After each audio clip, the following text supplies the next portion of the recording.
समाचार अब तक, सत्य का साहस। कन्हान शहरातील कांद्रे येथे मातोश्री लॉन्सजवळ राजू सरोदे यांच्या घरासमोर टिनाची शेडमध्ये अवैध गोवंश वाहतूक करणारी महिंद्रा बोलेरो पिकअप वाहन 2 कारला धडक देऊन घरात शिरल्याने घरमालकांचे 1 लाखाचे नुकसान झाले।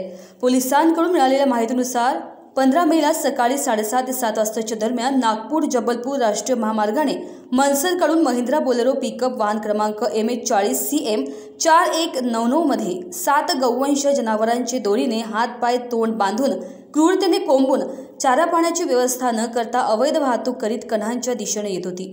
चालकाने आपल्या ताब्यातील वाहन भरधाव वेगाने व निष्काळजीपणे चालवून चालकाची वाहनावरून नियंत्रण सुटल्याने वाहन कांद्रे येथे मातोश्री लॉन्सजवळ राजू नामदेव सरोदे यांच्या घराच्या टिनाच्या शेडमध्ये घुसून पलटी होऊन तेथे उभे असलेले 2 चारचाकी वाहनाला जोरदार धडक दिल्याने दोन्ही कारचे अंदाजे 1 लाख रुपयांचे नुकसान करून वाहन चालक व परिचालक घटनास्थळावरून पसार झाले।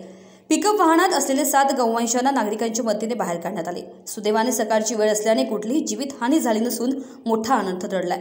कन्हान पोलिसांनी घटनास्थळी पोहोचून पंचनामा करून 7 गौवंश बोलेरो पिकअप वाहन मोबाईल असा एकूण 6,40,700 रुपयांचा मुद्देमाल जप्त करून 7 गौवंश जनावरांना सुरक्षिततेच्या दृष्टीने देखरेखकरिता नागपूर खरबी येथे गौरक्षणमध्ये दाखल करण्यात आले।